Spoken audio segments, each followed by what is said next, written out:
সম্মানিত দর্শকবৃন্দ, নির্বাচন কমিশন অর্থাৎ ইলেকশন কমিশন অফ ইন্ডিয়া গত ৩০ নভেম্বর ২০২৫ তারিখে একটি অত্যন্ত গুরুত্বপূর্ণ বিজ্ঞপ্তি জারি করেছে। আপনারা জানেন, বর্তমানে ভারতের ১২টি রাজ্যে ভোটার তালিকা সংশোধনের কাজ, যাকে আমরা SIR বা স্পেশাল সামারি রিভিশন বলি, তার দ্বিতীয় দফা চলছে। এই কাজের সময়সীমা নিয়ে একটি বড় আপডেট এসেছে। কমিশন এই সময়সীমা আরও ১ সপ্তাহ বাড়িয়ে দিয়েছে।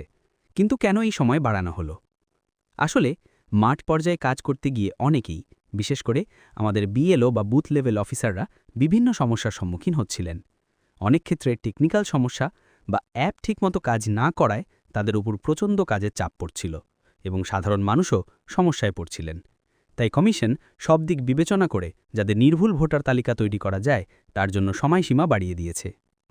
আসুন এবার আমরা জেনে নিই নতুন ও সংশোধিত তারিখগুলো কি কি এবং কোন তারিখে আপনার ঠিক কী করণীয়। প্রথমেই আসি বর্তমান পরিস্থিতি নিয়ে। নানা জায়গায় হয়তো আপনারা শুনেছিলেন যে ২৫ নভেম্বরই নাকি এই পর্বের শেষ তারিখ ছিল, কিন্তু না, সেই ধারণাকে বদলে দিয়েছে নতুন বিজ্ঞপ্তি। বর্তমানে যে তথ্য সংগ্রহের কাজ বা এনুমারেশন পিরিয়ড চলছে এবং তার সাথে বুথ পুনর্গঠন যে প্রক্রিয়া চলছে তা আগামী ১১ই ডিসেম্বর ২০২৫ পর্যন্ত চলবে, অর্থাৎ হাতে আরও কিছুটা সময় পাওয়া গেল। যদি আপনার এলাকার BLO এখনও আপনার বাড়ি না এসে থাকেন, তবে ১১ই ডিসেম্বরের মধ্যে এই প্রক্রিয়াটি সম্পন্ন হবে। এরপর ১২ই ডিসেম্বর থেকে ১৫ই ডিসেম্বর পর্যন্ত চলবে ড্রাফট রোল বা খসড়া ভোটার তালিকা তৈরির অভ্যন্তরীণ প্রস্তুতি। এরপর ১৬ই ডিসেম্বর ২০২৫ তারিখটি আপনার জন্য সবচেয়ে গুরুত্বপূর্ণ একটি দিন। এই দিন ড্রাফট ইলেকটোরাল রোল বা খসড়া ভোটার তালিকা প্রকাশ করা হবে। এখন প্রশ্ন হল, এই ড্রাফট রোল কি এবং সাধারণ ভোটার হিসেবে আপনার কি কাজ?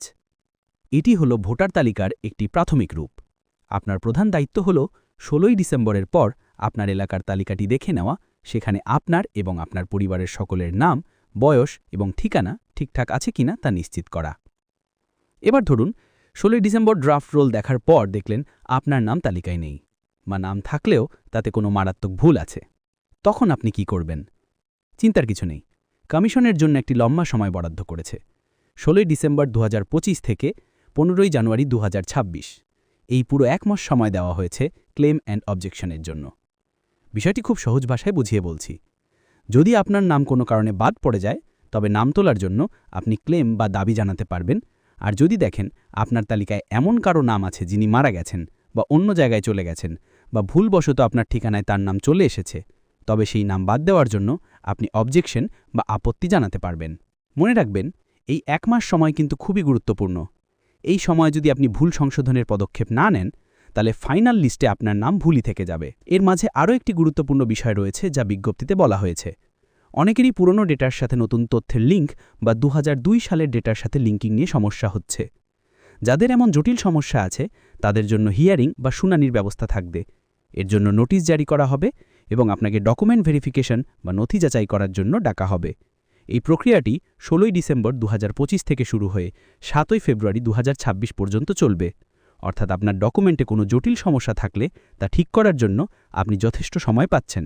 এই সমস্ত প্রক্রিয়া অর্থাৎ দাবি, আপত্তি এবং শুনানি শেষ হওয়ার পর ১০ই ফেব্রুয়ারির মধ্যে কমিশন সমস্ত ডেটা ফাইনাল করার কাজ শেষ করবে এবং সবশেষে আগামী ১৪ই ফেব্রুয়ারি ২০২৬ তারিখে চূড়ান্ত ভোটার তালিকা বা ফাইনাল ইলেকটোরাল রোল প্রকাশ করা হবে। এটি হবে ২০২৬-এর জন্য বৈধ এবং চূড়ান্ত ভোটার তালিকা। তো দর্শকবৃন্দ, এই নতুন তারিখগুলি অবশ্যই মাথায় রাখুন। আপনি সাধারণ ভোটার হন বা অফিসিয়াল কাজের সাথে যুক্ত, এই সময়সূচি মেনে চললে কোনো সমস্যা হবে না। নিজের নাম তালিকায় নিশ্চিত করা আপনার নাগরিক অধিকার ও দায়িত্ব। তো এই তো গেল আমরা জানলাম হিয়ারিং কেন হয় এবং কি কি কাগজ লাগে। কিন্তু আপনারা কি জানেন কিভাবে আপনি বাড়িতে বসেই চেক করবেন আপনার নাম ড্রাফট লিস্টে আছে কিনা? এই অত্যন্ত জরুরি বিষয়টি নিয়ে আমরা আলোচনা করব আমাদের পরবর্তী ভিডিওতে। সেই ভিডিওটি মিস না করতে চাইলে আমাদের সাথে যুক্ত থাকুন। দেখা হচ্ছে পরের ভিডিওতে। ততক্ষণ নিজের কাগজগুলো গুছিয়ে রাখুন এবং সাবধানে থাকুন। ধন্যবাদ।